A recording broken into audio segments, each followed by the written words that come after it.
ಆಜ್ಞೆ ಕೊಟ್ಟು ಮಾತನ್ನು ಕೊಟ್ಟು ಯುದ್ಧಕ್ಕೆ ಸಜ್ಜಾಗ್ತಾನ. ಮಹಿಷಾಸುರ ಬಹಳ ಒಂದು ಸಿಟ್ಟು ಬಂದಿರ್ತೈತೆ ಅವನಿಗೆ, ಬಹಳ ಅಂದ್ರೆ ಬಹಳ. ಅವನ ನೋಡಿದ್ರನ ಹೆದರಿ ಓಡಿ ಹೋಗ್ಬೇಕು. ಅವನ ಕಣ್ಣುಗಳ ನೋಡಿದ್ರ ಯಪ್ಪ ಇವು ಎಂತ ಕಣ್ಣುಗಳದಾವಲ್ಲ ಅಂತ ತಿಳ್ಕೊಂಡು ಅಂಜಿ ಸಾಯ್ಬೇಕು. ಅಂತ ಒಂದು ಕೋಪಿಷ್ಠನಾಗಿರ್ತಾನ. ಯಾಕಂತಂದ್ರ ರಸಿಲೋಮ ಮತ್ತು ಹೃದಗ್ರಹರ ಒಂದು ಸಂಹಾರ ಆಗಿರ್ತೈತಿ. ಸಾವಿರಾರು ಶರೀರಗಳು ಬಿದ್ದಿರ್ತಾವ, ರಕ್ತದ ಹೊಳೆನೇ ಹರಿತಿರ್ತೈತಿ, ಎಲ್ಲಾ ಆಗ್ತಿರ್ತೈತಿ. ಅವಾಗ ಇವನಿಗೆಲ್ಲ ಸಿಟ್ಟು ನೋಡಿ ಬಹಳ ಸಿಟ್ಟು ಬಂದು ತಾಯಿಯ ಜೊತೆ ಯುದ್ಧ ಶುರು ಮಾಡ್ತಾನ. ಯುದ್ಧ ಶುರು ಮಾಡಿದಾಗ ನೂರಾರು ಬಾಣಗಳಿಂದ ತಾಯಿ ಅವನ ಮೇಲೆ ಬಿಡ್ತಾಳ. ಬಿಟ್ಟುಕೊಟ್ಲೇನೆ ಅಲ್ಲಿರ್ತಕ್ಕಂಥ ಸೈನಿಕರು ಚಿದರಾಗಿ ಹೋಗ್ತಿರ್ತಾರ. ಇದನ್ನೆಲ್ಲ ನೋಡಿ ಬಿಡಾಲನಿಗೆ ಮತ್ತಿಟ್ಟು ಬಹಳ ಸಿಟ್ಟು ಬರ್ತೈತಿ. ನನ್ನ ಸೈನಿಕರು ಎಲ್ಲರೂ ನಾಶ ಆಗಕತ್ತಾರ ಅಂತಂದ್ರೆ ಇವತ್ತು ನಾನು ಸುಮ್ಮನೆ ಇರಬಾರ್ದು, ಇಟ್ಟು ಸಿಟ್ಟು ಬಂದ್ರು ಕೂಡ ನಾ ಯಾಕೆ ಸುಮ್ಮಿದ್ದೀನಿ ಅಂತ ತಿಳ್ಕೊಂಡು ತನ್ನ ಗದವನ್ನು ತಗೊಂಡು ತಾಯಿಯ ಜೊತೆ ಬೀಸರಕ್ಕೆ ಹೋಗ್ತಾನೆ. ಬೀಸ್ತಾನ. ತಾಯಿಗದು ಇನ್ನೇನೋ ಟಚ್ ಆಗ್ತೈತೆ ಅಂದ್ಬಿಟ್ಲೇನೆ ಅಲ್ಲಿ ಕಿಡಿ ಎದ್ದು ನಾಶ ಆಗ್ತಿರ್ತೈತಿ. ಬಿಡಾಲ ಅಷ್ಟಾದ್ರೂ ಕೂಡ ಬಿಡಂಗಿಲ್ಲ. ತನ್ನ ಗದವನ್ನು ಬೀಸ್ತಾನ, ಬಿಲ್ಲು ಬಾಣಗಳಿಂದ ಬೀಸ್ತಾನ. ತಾಯಿಗೆ ಅದು ಒಂದು ಕೂಡ ಟಚ್ ಆಗ್ತಾ ಇರಂಗಿಲ್ಲ. ಬಿಡಾಲ ಮತ್ತೇನ್ ಮಾಡ್ತಾನ ಅಂತಂದ್ರ ಗದ ಬೀಸ್ತಾನ. ಆ ಗದ ತಗೊಂಡು ಮರಳಿ ಆ ತಾಯಿ ಬಿಡಾಲನಿಗೆ ಹೊಡಿತಿರ್ತಾಳ. ಅವಾಗ ತಾಯಿ ಏನ್ ಮಾಡ್ತಾಳ ಅಂತಂದ್ರ 144 ಬಾಣಗಳನ್ನ ಆ ಬಿಡಾಲನ ಒಂದು ಏನು ರಥ ಇರ್ತೈತಲ್ಲ ರಥದ ಮ್ಯಾಗ ಬಿಡ್ತಾಳ. ರಥವೆಲ್ಲ ಕೂಡ ಚಿದರಾಗಿ ಹೋಗ್ತೈತಿ. ಮತ್ತ ಅಷ್ಟ ಅಲ್ಲ, ಅಲ್ಲಿ ಏನು ಕುದುರೆಗಳಿರ್ತಾವ, ಆನೆಗಳಿರ್ತಾವು, ಒಂಟಿಗಳಿರ್ತಾವು, ಇವೆಲ್ಲವೂ ಕೂಡ ಅದರ ಮ್ಯಾಗ ಬಾಣ ಬಿಡ್ತಾಳ ತಾಯಿ. ಅವೆಲ್ಲ ಕೂಡ ನಾಶ ಆಗ್ತೈತಿ. ನಾಶ ಆದ್ಬಿಟ್ಲೇನೆ ಬಿಡಾಲನಿಗೆ ಬಹಳ ಸಿಟ್ಟು ಬಂದು ತಾಯಿಯ ಒಂದು ಕಿರೀಟವನ್ನ ಹರಿಸ್ಬೇಕಂತ ತಿಳ್ಕೊಂಡು ಬಿಡಾಲ ಏನ್ ಮಾಡ್ತಾನಂತಂದ್ರ ತನ್ನ ಒಂದು ಖಡ್ಗದಿಂದ ತಾಯಿಯ ಒಂದು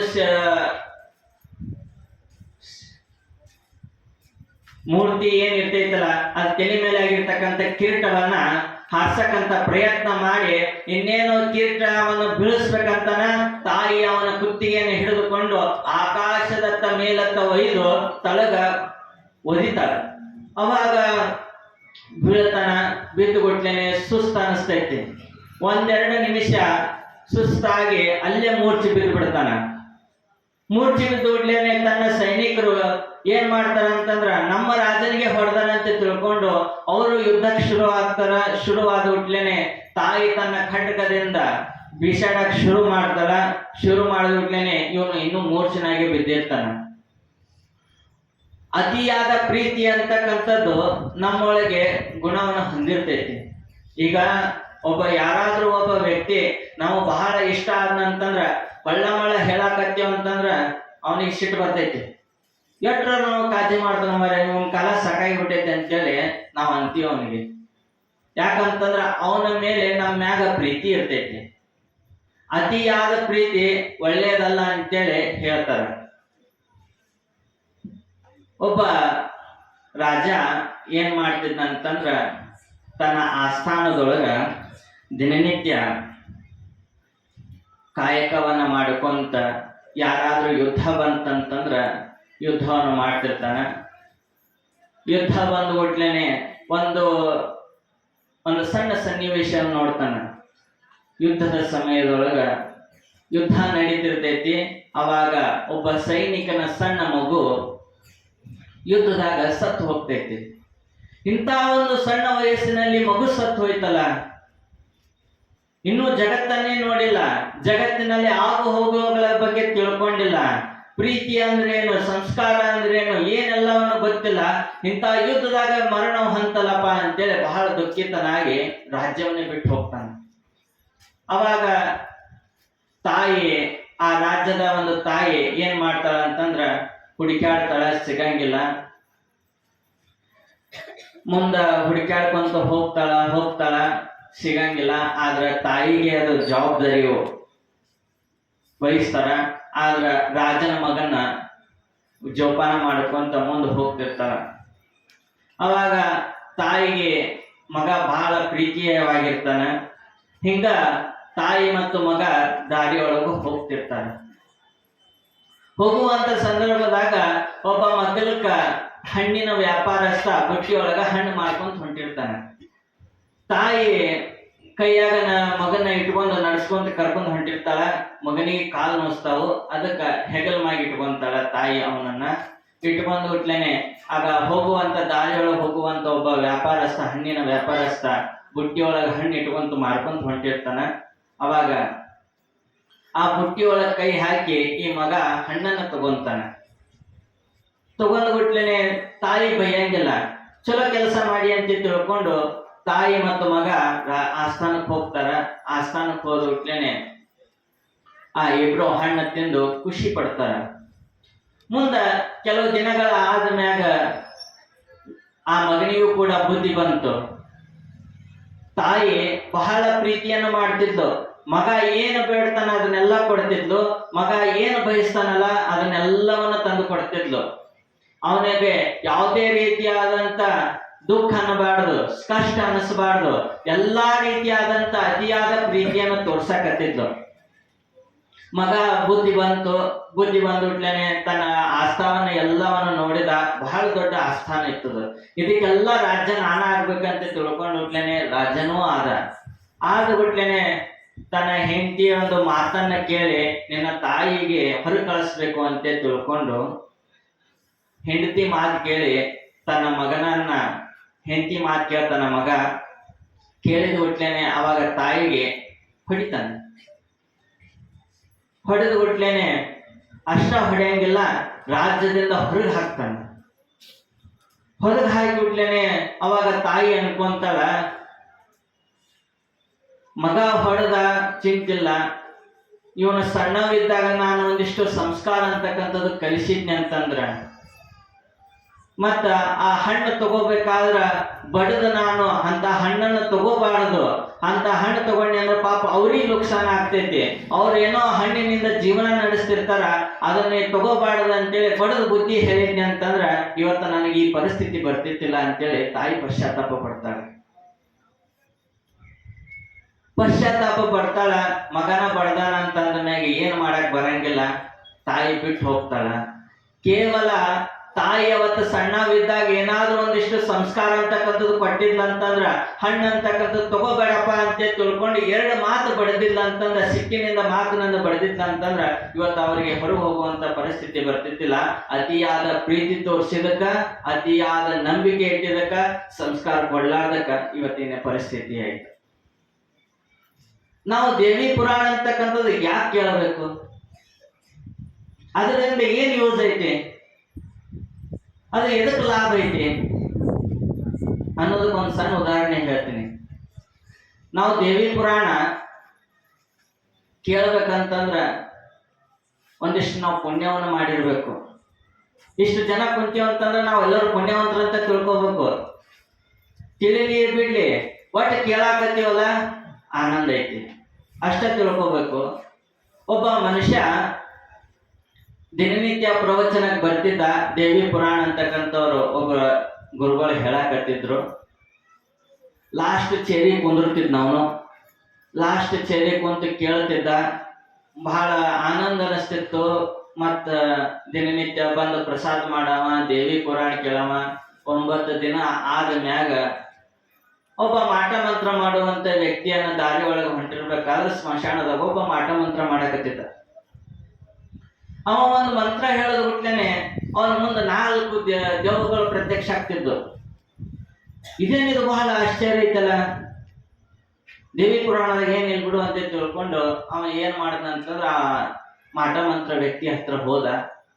ನನಗೂ ಈ ವಿದ್ಯೆಯನ್ನು ಕಲಿಸ್ಕೊಡ್ರಿ, ನನಗೂ ಈ ವಿದ್ಯೆಯನ್ನು ಕಲಿಸ್ಬಿಟ್ಲೇನೆ ನಾನು ಒಂದು ಹಲವಾರು ದೆವ್ವಗಳನ್ನ ನಾನು ವಶ ಮಾಡ್ಕೊಂತೀನಿ, ನನಗೇನು ಬೇಕು ಎಲ್ಲಾ ರೀತಿಯ ಕೆಲಸವನ್ನ ಮಾಡ್ಕೊಂತೀನಿ ಅಂತ ತಿಳ್ಕೊಂಡು ಅವಾಗ ಆ ಮನುಷ್ಯ ಅಂದ, ಆಯ್ತು ಬಾ ಅಂತ ತಿಳ್ಕೊಂಡು ಅವ ಏನ್ ಮಾಡನ ಅಂತಂದ್ರ ಮಾಟ ಮಂತ್ರ ವ್ಯಕ್ತಿ ಕುಂದಿರಿಸಿಕೊಂಡು ನಾ ಹೆಂಗ ಮಂತ್ರ ಹೇಳ್ತೀನಲ್ಲ ಹಂಗ ಮಂತ್ರ ಹೇಳು, ನಾ ಹೆಂಗ ಜಪ ಹೇಳ್ತೀನಲ್ಲ ಹಂಗ ಜಪ ಮಾಡು, ನಿನಗ ದೆವ್ವಗಳು ನಿನ್ನ ವಶಕ್ಕಾಗ್ತಾವ ಅಂತೇಳಿ ಹೇಳ್ತಾನ. ಅವಾಗ ಮೊದ್ಲೇಕ ತಾ ಕಲ್ತಿರ್ತಕ್ಕಂಥ ಪಾಂಡಿತ್ಯವನ್ನ ಮೊದಲು ತೋರಿಸಬೇಕಾಗಿರ್ತೈತೆ ಅವನಿಗೆ. ಅವಾಗ ಈ ಮಾಟ ಮಂತ್ರ ವ್ಯಕ್ತಿ ಏನ್ ಮಾಡ್ತಾನ ಅಂತಂದ್ರ ಒಂದೇಕ ಒಂದು ಮಂತ್ರ ಹೇಳ್ತಾನ, ಯಾವ ದೆವ್ವಗಳ ಬರಂಗಿಲ್ಲ. ಎರಡನೇ ಮಂತ್ರ ಹೇಳ್ತಾನ, ಮತ್ತ ದೆವ್ವಗಳ ಬರಂಗಿಲ್ಲ. ತಾನು ವಶ ಮಾಡಿರ್ತಕ್ಕಂಥ ಮಂತ್ರಗಳು ಹೇಳಿದ್ರು ಕೂಡ ದೆವ್ವಗಳ ಬರಂಗಿಲ್ಲ. ಅವನಿಗೆ ಆಶ್ಚರ್ಯ ಅನಿಸ್ತೈತಿ. ನೀ ಎದ್ದೋಗನ ಆಮೇಲೆ ಸ್ವಲ್ಪ ನೀನು ತಿಳಿಸ್ತೀನಿ ಅಂತೇಳಿ ಹೇಳಿ ಬಿಡ್ತಾನ. ಅವಾಗ ಹೊರಗಡೆ ಹೋಗಿ ನಿಂದಿರ್ತಾನ. ನಿಂದ್ರದ್ ಬಿಟ್ಲೇನೆ ಇವ ಮರಿ ಸಂಧಿ ನಿಂತು ನೋಡ್ತಿರ್ತಾನ. ಅವಾಗ ಮಾಟ ಮಂತ್ರ ವ್ಯಕ್ತಿ ಮತ್ತ ಪ್ರಯೋಗ ಮಾಡ್ತಾನ. ಅವಾಗ ಅವ ಹೇಳು ತಡಕ್ಕಿಲ್ಲಾರ್ದ ಅವು ದೆವ್ವಗಳು ಬಂದ್ಬಿಡ್ತಾವ. ಇವ ಆಶ್ಚರ್ಯ ಅನಿಸ್ತೈತಿ, ಹಿಂಗ್ಯಾಕಾಯ್ತು ಅಂತೇಳಿ ಊರಾನ್ ಜನಕ್ಕ ಕೇಳ್ತಾನ. ಮರುದಿವ್ಸ ಬಂದು ಕೇಳಿದ ಬಿಟ್ಲೇನೆ ಏನಿಲ್ಲ, ಅವ ಲಾಸ್ಟ್ ತೇರಿ ಕುಂದಿರ್ತಿದ್ನಲ್ಲ ಅವಂದೇನ್ ವಿಶೇಷ ಅಂತ ಕೇಳಿದಾಗ ಏನಿಲ್ರಿ, ಅವ ದಿವಸ ದೇವಿ ಪುರಾಣ ಕೇಳ್ತಿದ್ದ. ಅವ ಕೇಳಿ ಕೇಳಿ ಕೇಳಿ ಅವ ಬಹಳ ದೇವಿಯ ಒಂದು ಹೃದಯದೊಳಗ ನೆಲೆಸ್ಯಾಳ. ಹಾಗಾಗಿ ದೇವಿ ಪುರಾಣ ಅಂತಕ್ಕಂಥದ್ದು ಕೇಳಿ ಅವನ ಹೃದಯದೊಳಗೆ ನೆನೆಸ್ಯಾಳ. ಯಾವ ದೆವ್ವ ಕೂಡ ಬಂದ್ರು ಕೂಡ ಅವನಿಗೆ ಮುಟ್ಟಕ್ ಆಗೋದಿಲ್ಲ ಅಂತೇಳಿ ಹೇಳಿದಾಗ ಅವಾಗ ಮಾಟ ಮಂತ್ರ ವ್ಯಕ್ತಿ ಅಂತಾನ, ನಾನು ಅದಕ್ಕ ಒಂದು ಮಂತ್ರ ಹೇಳ್ತಾನ. ಮಂತ್ರ ಹೇಳಿದ ಬಿಟ್ಲೇನೆ ನಾ ಒಂದೇ ಸಲ ಮಂತ್ರ ಹೇಳಿದ ಬಿಟ್ಲೆ ಯಾಕೆ ಬರ್ಲಿಲ್ಲ ನೀವು ಅಂತ ಕೇಳಿದಾಗ ಅವಾಗ ದೆವ್ವಗಳು ಹೇಳ್ತಾವಂತ, ಯಾಕಂತಂದ್ರೆ ನಿಂದ ಮುಂದೆ ಕುಂತಿರ್ತಕ್ಕಂಥ ಸಾಮಾನ್ಯ ವ್ಯಕ್ತಿ ಅಲ್ಲ. ಯಾಕಂತಂದ್ರೆ ದಿನನಿತ್ಯ ಅವ ಪುರಾಣ, ದೇವಿ ಪುರಾಣ ಅಂತಕ್ಕಂಥದ್ದು ಕೇಳಾಕತ್ತಾನ, ಮಹಾತ್ಮರ ಸಂಘ ಅಂತಕ್ಕಂಥದ್ದು ಮಾಡಾಕತ್ತಾನ. ಹಾಗಾಗಿ ದೇವಿ ಅಂತಕ್ಕಂಥವು ದೆವ್ವಗಳಂತಾವು ಅವ ಒಂದು ಬೆಂಕಿ ದಂಗದನ. ಅಲ್ಲಿ ನಾವು ಒಳಗ್ ಬರ್ಬೇಕನ್ನಷ್ಟಾಗ ನಮ್ಮ ಸುಡಾಕಂತ ಅಂತ ಒಂದು ಭಯ ಹುಟ್ಟಾಕತ್ತು, ಬೆಂಕಿ ಅಂತಕ್ಕಂಥದ್ದು ಶಾಖ ಬಿಡಾಕತ್ತು. ಹಾಗಾಗಿ ಬರ್ಲಿಲ್ಲ ಅಂತ ಹೇಳ್ತಾರ. ಅದಕ್ಕ ನಮ್ಮೊಳಗ ಒಂದಿಷ್ಟು ಮನಿಯೊಳಗ ದೆವ್ವ ಇದ್ದು ಅಂದ್ರ ನಮ್ಮನ್ನ ಏನೋ ಗಾಳಿ ಸುತ್ತ ಅಂತೀವಲ್ಲ, ಅಂಥವೆಲ್ಲ ಹೋಗ್ಬೇಕಾಗಿತ್ತಂದ್ರ ದೇವಿಯ ಆರಾಧನೆ ಮಾಡ್ಬೇಕು. ಈ 9 ದಿನ ಅಷ್ಟ ನಡೆಯುವುದಿದು. ಮತ್ತ ಮುಗಿದಿಂದ ಬರ್ತೀನಿ ಅಂದ್ರ ದೇವಿ ಪುರಾಣ ಸಿಗಂಗಿಲ್ಲ. ಮತ್ ಮುಂದಿನ ವರ್ಷ ಕಾಯ್ಬೇಕು ನಾವು. ಮತ್ ಯಾರಾದ್ರೂ ದೇವಿ ಪುರಾಣ ಕೇಳಬೇಕಂತಂದು ಗುರುಗಳ ಹತ್ರ ಪ್ರಾರ್ಥನಾ ಮಾಡ್ಕೊಂಡು ಹಚ್ಚಿದ್ರಂದ್ರ ನಮ್ದು ಪುಣ್ಯ ಅಂತ ಕೇಳಬೇಕು ಹೊರತಾಗಿ ಮತ್ತ ನವರಾತ್ರಿ ದಿವಸ ನಾವು ಕೇಳಬೇಕಂತಂದ್ರೆ ಸಿಗಂಗಿಲ್ಲ. ಹಾಗಾಗಿ ನಾವೆಲ್ಲರೂ ಕೂಡ ಏನ್ ಮಾಡ್ಬೇಕಂತಂದ್ರ ಮನಿ ಮಗ್ಗಲ್ಕಿದ್ದವ್ರು, ಅವ್ರ ಮನಿ ಮಗ್ಗಲ್ಕಿದ್ದವ್ರು ಬರೀ ಮಠದೊಳಗ ದೇವಿ ಗುಡಿಯಾಗ ದುರ್ಗಾಯಿ ಗುಡಿ ಒಳಗ ಪ್ರವಚನ ನಡೆಯತೈತಿ, ದೇವಿ ಪುರಾಣ ಅಂತಕ್ಕದ್ದು ನಡೆಯಕತ್ತೈತಿ. ನಾವೆಲ್ಲರೂ ಕೇಳಬೇಕು ಅಂತ ತಿಳ್ಕೊಂಡು ಮನಿ ಮಗ್ಗಲ್ಕಿದ್ದವ್ರು, ಅವ್ರ ಮನಿ ಮಗ್ಗಲ್ಕಿದ್ದವ್ರು ಎಲ್ಲರೂ ಕರ್ಕೊಂಡ್ ಬರ್ಬೇಕು. ನಮ್ಮ ಸಲುವಾಗಿ ನಿಮ್ ಸಲುವಾಗಿ ನಮ್ಮ ಪುಣ್ಯ ಅಂತಕ್ಕಂಥದ್ದು ಗಳಿಸ್ಕೊಂಡು ಹೋಗ್ಬೇಕು ಅಂತೇಳಿ ತಿಳ್ಕೊಂಡು ಈ ದೇವಿ ಪುರಾಣ ಅಂತಕ್ಕಂಥದ್ದು ಹಚ್ಚಾರ. ಹಾಗಾಗಿ ನಾವ್ ಏನ್ ಮಾಡ್ಬೇಕಂದ್ರ ದೇವಿ ಪುರಾಣ ಅಂತ ಕೇಳಬೇಕು, ಮನಸಾ ಇಚ್ಛೆಯಿಂದ ಬರಬೇಕು. ನನಗಷ್ಟ ಒಳ್ಳೇದಾಲಿ ಅಂತೇಳಿ ತಿಳ್ಕೊಂಡು ನಾವು ಒಬ್ಬ ಹೇಳ್ಕೊಂಡು ಕುಂತಂದ್ರ ಆಗೋದಿಲ್ಲ. ನನಗೂ ಒಳ್ಳೇದಾಲಿ ನಿಮ್ಗೂ ಒಳ್ಳೇದಾಲಿ ಅಂತೇಳಿ ತಿಳ್ಕೊಂಡು ನಾವು ಹೋದೆವು ಅಂತಂದ್ರ ಈಗ ಜಗತ್ತಿನೊಳಗ ಒಬ್ಬ ವ್ಯಕ್ತಿ ಜಗತ್ತಿನಲ್ಲಿ ಇರ್ತಕ್ಕಂಥ ಸಂಪತ್ತು ನನಗ ಇರ್ಲಿ, ನೀ ಏನ್ ಸೃಷ್ಟಿ ಮಾಡಿ ಅಲ್ಲ ಭಗವಂತ ಎಲ್ಲ ನನಗ ಇರ್ಲಿ ಅಂತಂದ್ರ ಅವ ಅಹಂಕಾರ ವ್ಯಕ್ತಿ ಆಗ್ತಾನ. ಅದ ನಾವು ದೇವಿ ಹತ್ರ ಹೋಗಿ ಇದು ಏನು ಎಲ್ಲ ಸೃಷ್ಟಿ ಮಾಡಿ ಅಲ್ಲ ಎಲ್ಲ ನಿಂದ, ಮತ್ತ ನನಗೇನು ಸಂಪತ್ತು ಕೊಟ್ಟಿಯಲ್ಲ ಅದು ನಿಂದ, ನಂದು ಏನೂ ಇಲ್ಲ. ನೀ ಪರಮಾತ್ಮ ಕೊಟ್ಟಿರ್ತಕ್ಕಂಥ ಈ ಶಾಲೆ ಒಳಗ ನಾ ಕಲಿಯೋದಷ್ಟ. ನಾ ಇಲ್ಲಿ ಏನು ತಗೊಂಡು ಹೋಗ್ಬೇಕಂತಂದ್ರ ಪುಣ್ಯ, ಅದ್ರ ಜೊತೆಗೆ ನಮ್ಮ ಕೊಳ್ಳಾಗಿರ್ತಕ್ಕಂಥ ಲಿಂಗ ನಮ್ಮ ಜೊತೆಗೆ ಬರ್ತೈತಿ ಹೊರತಾಗಿ ನಾವು ಮಾಡಿರ್ತಕ್ಕಂಥ ಯಾವ ಕೂಡ ಬರಂಗಿಲ್ಲ. ಹಾಗಾಗಿ ಎಲ್ಲರೂ ಕೂಡ ದೇವಿ ಪುರಾಣ ಅಂತಕ್ಕಂಥದ್ದು ಕೇಳಬೇಕು, ಪುಣ್ಯವಂತರಾಗಬೇಕು. ಬರೀ ಏನಾಗುದಿಲ್ಲ, ಯಾಕಂತ 1 ತಾಸು ಇರ್ತೈತಿ. 1 ತಾಸು ಕುಂತು ಪ್ರಸಾದ ಸೇವೆಯನ್ನ ಮಾಡಿರ್ತಾರ. ಪ್ರಸಾದ ಮಾಡೋದು, ಮನೆಗೆ ಹೋಗೋದು, ಕೆಲಸ ಏನೈತಿ ಮತ್ ಮುಂದಿನ ಕೆಲಸ ಮತ್ ಬೆಳಗ್ಗೆಯಿಂದ ಸಾಯಂಕಾಲ ಮಾಡೋದಿದ್ದೇ ಇರ್ತೈತಿ. ಅದಕ್ಕ ದೇವಿ ಪುರಾಣ ತಾವೆಲ್ಲರೂ ಕೇಳಬೇಕು. ಬಂದು ಮತ್ತ ಯಾರು ಬರಂಗಿಲ್ಲ ಅವ್ರನ್ನೆಲ್ಲರನ್ನ ಕರ್ಕೊಂಡ್ ಬರ್ಬೇಕು. ಇವತ್ತ ಅಷ್ಟೇ ಸಿಗ್ತೈತಿ, ಮತ್ ಮುಂದೆ ಸಿಗ್ತೈತಿ ಅಂದ್ರೆ ಯಾರು ಕೂಡ ಕರೆಯಂಗಿಲ್ಲ. ಇದಕ್ಕ ನಾವು ನೀವು ಪುಣ್ಯವನ್ನು ಗಳಿಸ್ಕೋಬೇಕಾಗಿತ್ತಂದ್ರ ಒಂದಿಷ್ಟು ದೇವಿ ಪುರಾಣ ಅಂತಕ್ಕಂಥದ್ದು ಕೇಳಬೇಕು. ಹಾಗಾಗಿ ಇಲ್ಲಿ ಬಿಡಾಲ ಏನ್ ಮಾಡ್ತಾನಂತಂದ್ರ ಅನೇಕ ದಿನಗಳ ಕಾಲ ಯುದ್ಧ ಶುರು ಮಾಡ್ತಾನ. ಶುರು ಮಾಡಿದ ಬಿಟ್ಲೇನೆ ಏನ್ ಮಾಡ್ತಾನಂತಂದ್ರ ದೇವಿಯ ಜೊತೆಗೆ ಯುದ್ಧ ಮಾಡ್ತಾನ. ಅತಿಯಾಗಿರ್ತಕ್ಕಂಥ ಪ್ರೀತಿ ಇರ್ತೈತಲ್ಲ, ಅದು ಯುದ್ಧ ಮಾಡಕ್ಕೂ ಸಹಿ ಹಸ್ತೈತಿ, ಒಮ್ಮೆ ಸಾಯಕ್ಕೂ ರೆಡಿ ಹಸ್ತೈತಿ, ಒಮ್ಮೆ ಏನೆಲ್ಲವನ್ನು ಪಡ್ಕೋಬೇಕಂತನೂ ಹಸ್ತೈತಿ. ಹಾಗಾಗಿ ದೇವಿಯ ಜೊತೆಗೆ ಯುದ್ಧ ಮಾಡ್ತಾನ ತನ್ನ ಸಿಟ್ಟು ಇಳುವರೆಗೂ ಕೂಡ ಯುದ್ಧ ಶುರು ಮಾಡಿದ ಒಟ್ಲೇನೆ ಅದು ಎದಕ್ಕೂ ಪ್ರಯೋಜನ ಬರಂಗಿಲ್ಲ. ಸಿಂಹಕ್ಕೆ ಹೋಗಿ ಹೊಡಿಬೇಕಂತಾನ, ಸಿಂಹನ ಕಾಲಿನಿಂದ ದುಗಿಸುತ್ತೇನೆ ಅವ 1 ಕಿಲೋಮೀಟರ್ ದೂರಗಟ್ಟಲೆ ಹೋಗಿ ಗೊತ್ತಿರ್ತಾನ. ಅಷ್ಟಾದ್ರೂ ಕೂಡ ಈ ಬಿಡಾಲ ನಿದ್ರಾ ಒಂದು ಮೂರ್ಛೆ ಹೋದದ್ದು ಎದ್ದು ಬಂದು ಮತ್ತೆ ಯುದ್ಧ ಶುರು ಮಾಡ್ತಾನ. ಯುದ್ಧ ಶುರು ಮಾಡಿಬಿಟ್ಲೇನೆ ಬಿಡಾಲ ಅಂತಾನ ತನ್ನ ಬಹಳ ಸಿಟ್ಟು ಬಂದಿರ್ತೈತಿ. ಯಾಕಂತಂದ್ರ ದೇವಿ ಸಮೀಪ ಹೋಗ್ಬೇಕಂದ್ರೆ ಅಷ್ಟು ಸುಲಭ ಆಗಿರಂಗಿಲ್ಲ. ದೇವಿಯನ್ನ ಹೆಂಗಾದ್ರೂ ಮಾಡಿ ಉಳಿಸ್ಬೇಕಂತ ತಿಳ್ಕೊಂಡು ಬಿಡಾಲ ಬಹಳ ಪ್ರಯತ್ನ ಮಾಡ್ತಾನ, ಆಗುದಿಲ್ಲ. ಸಿಟ್ಟು ಅಂತಕ್ಕಂಥದ್ದು ಮಿತಿಮೀರಿ ಬಂದಿರ್ತೈತಿ. ಅವಾಗ ಬಿಡಾಲ ಅಂತಾನ, ಹೇ ದೇವಿ, ನಿನಗೊಂದು ವರ ಕೊಡ್ತೀನಿ, ಸುಮ್ಮನೆ ಶರಣಾಗತಿ ಆಗಿಬಿಡು. ನನಗೆ ಬಹಳ ಸಿಟ್ಟು ಬಂತಂತಂದ್ರೆ ಮತ್ತೆ ನಿನ್ನ ಶಿರಶ್ಛೇದನ ಮಾಡಿಬಿಡ್ತೀನಿ. ನಿನ್ನ ಪ್ರಾಣದ ತ್ಯಾಗವನ್ನು ಮಾಡಾಕತ್ತೀನಿ.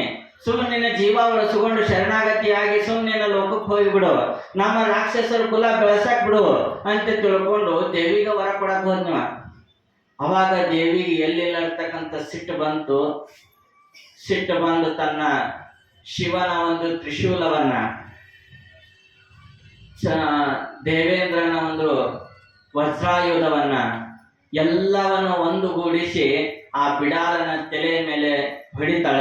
ಅವಾಗ ಬಿಡಾಲ ಮರಣವನ್ನು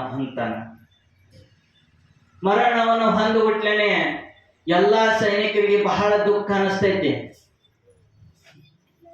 ಎಷ್ಟೋ ಸಿಟ್ಟಿನಿಂದ ಯುದ್ಧವನ್ನು ಮಾಡಿದ್ರು ಕೂಡ ಮತ್ತ ಎದ್ದು ಬಂದು ದೇವಿ ಜೊತೆ ಯುದ್ಧ ಮಾಡ್ತಿದ್ದ.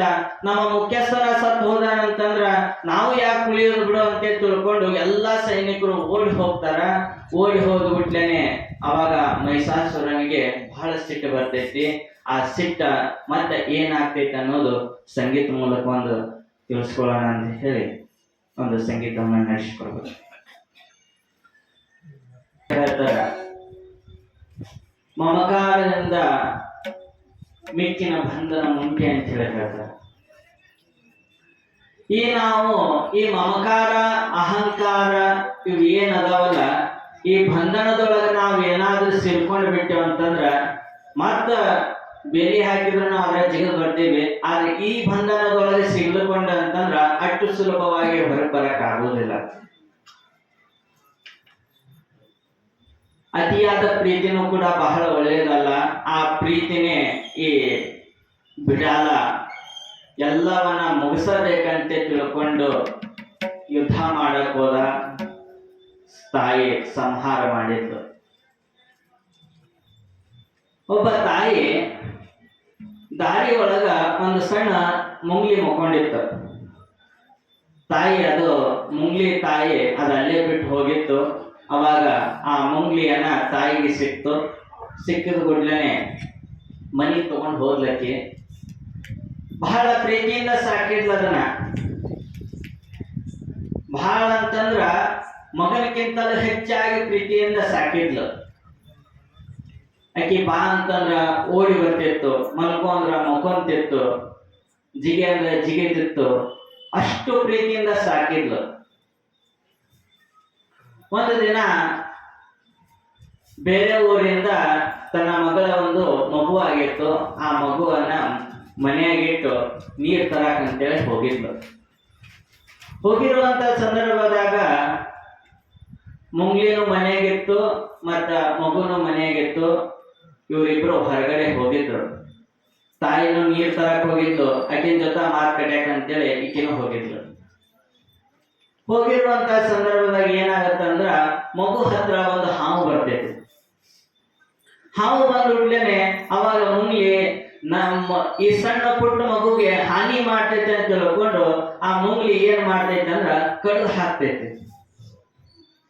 ಕಡ್ದು ಹಾಕಿದ ಬಿಡ್ಲೇನೆ ಅವಾಗ ಏನಾಗತ್ತಂದ್ರ ಬಾಯಿ ಎಲ್ಲ ರಕ್ತ ಹತ್ತಿರ್ತೈತಿ, ರಕ್ತ ಎಲ್ಲಾ ಕಡೆ ಚೆಲ್ಲಿರುವಂತ ಒಂದು ಸಂದರ್ಭದಾಗ ಅದರ ಟೈಮಿಗೆ ಆ ಮುಂಗ್ಲಿ ಹೊರಗೆ ಬರ್ತಿರ್ತೈತಿ. ರಕ್ತ ಎಲ್ಲ ಮೈ ಚೆಲ್ಕೊಂಡು ಮತ್ತ ಇವರು ಅದರ ಟೈಮಿಗೆ ಬರ್ತಿರ್ತಾರ. ಬಂದು ನೋಡ್ತಾರ ಮೈ ಎಲ್ಲ ರಕ್ತ ಆಗಿರ್ತೈತಿ, ರಕ್ತದ ಹೆಜ್ಜೆಗಳು ನೋಡಿರ್ತಾವು. ಅವಾಗ ತಾಯಿ ತಿಳ್ಕೊಂತಾಳ, ಇದು ಇಷ್ಟು ಪ್ರೀತಿಯಿಂದ ಸಾಕಿದ್ನಲ್ಲ, ನನ್ನ ಮಗುನ ತಿಂದು ಬಿಡ್ತಾನೆ ತಿಳ್ಕೊಂಡು ತನ್ನ ಬಗಲಾಗಿರ್ತಕ್ಕಂಥ ಕೊಡಪನ್ ತಗೊಂಡು ಆ ಮುಂಗ್ಲಿ ಮ್ಯಾಗ ಒಗದ್ ಬಿಡ್ತಾರ. ಒಗದು ಬಿಟ್ಲೇನೆ ಬಹಳ ಸಿಟ್ಟಿನಿಂದ ಪ್ರೀತಿಯಿಂದ ಸಾಕಿದ್ನ್ಯ, ಇದನ್ನೆಲ್ಲ ನನ್ನ ಮಗುನ ಹಾಳು ಮಾಡ್ತಲ್ಲ, ತಿಂದು ಕಡ್ದು ಹಾಕ್ತಲ್ಲ ಅಂತ ತಿಳ್ಕೊಂಡು ಒಳಗೆ ಹೋಗಿ ನೋಡ್ತಾಳ. ಮಗು ಆಟ ಆಡ್ತಿರ್ತೈತಿ, ಹಾವು ಸತ್ ಬಿದ್ದಿರ್ತೈತಿ. ಅವಾಗ ಮರಳಿ ಬಂದರು ಮುಗ್ಲಿಗೆ ನೋಡ್ತಾಳ, ಮುಗ್ಲಿ ಸತ್ ಹೋಗಿರ್ತೈತಿ. ಇನ್ನೇನಾದ್ರು ಹೇಳ್ತೈತಿ ಅಂತ ನಾವು ತಿಳ್ಕೊಂಡ್ರ ಅದು ಹೇಳಕ್ಕೂ ಆಗಂಗಿಲ್ಲ, ಪಾಪ ಸತ್ತ ಹೋಗಿರ್ತೈತಿ. ಪ್ರೀತಿಯಿಂದ ಸಾಕಿದ್ನ್ಯ, ಮತ್ತ ಇದನ್ನ ಬಹಳ ಪ್ರೀತಿಯಿಂದ ಸಾಕಿದ್ನ್ಯ.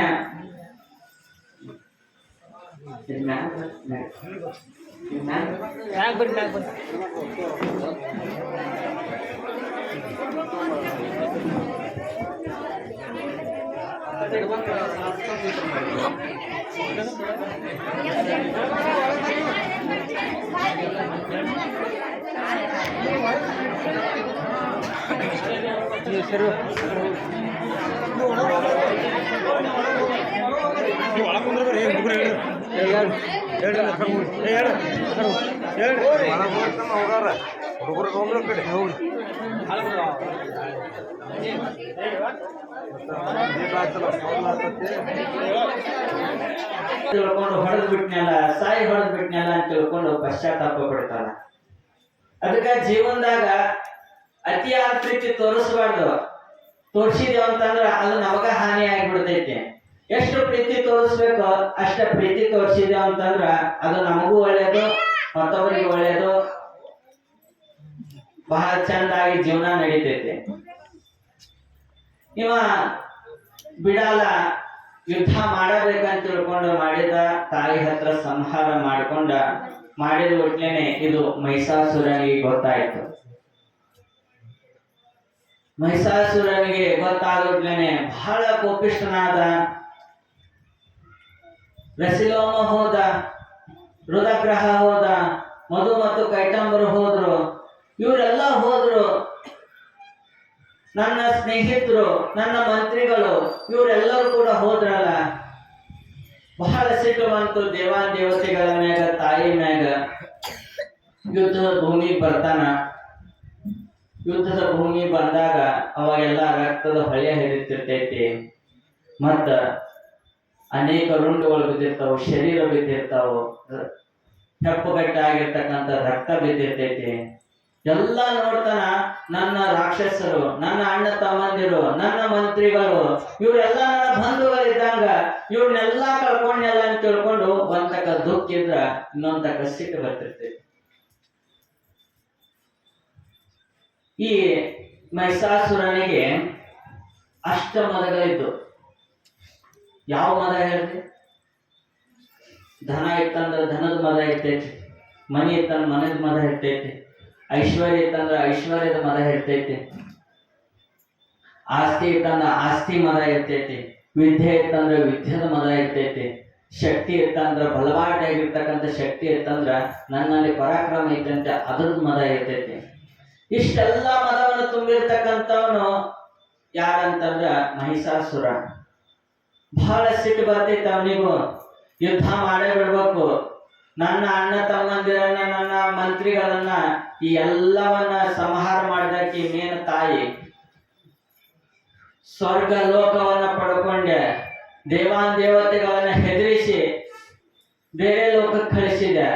ಆದ್ರೂ ಕೂಡ ಈ ದೇವಾನ್ ದೇವತೆಗಳ ಸಂಹಾರ ಮಾಡಕ್ ಆಗಿಲ್ಲಲ್ಲ, ನನ್ನ ಅಣ್ಣ ತಮ್ಮಂದಿರನ್ನ ಎಲ್ಲವನ್ನ ಕಳ್ಕೊಂಡಲ್ಲ ಅಂತೇಳಿ ಸ್ವಂತಕ ದುಃಖ ನೋಯಿತು, ಅತಿಯಾಗಿ ಕೋಪನು ಬಂತು.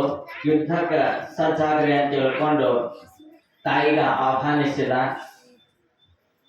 ಇವನ ಹತ್ರ ಅತಿಯಾದ ಅಹಂಕಾರ ಇತ್ತು, ಅತಿಯಾದ ಆಸೆ ಕೂಡ ಇತ್ತು.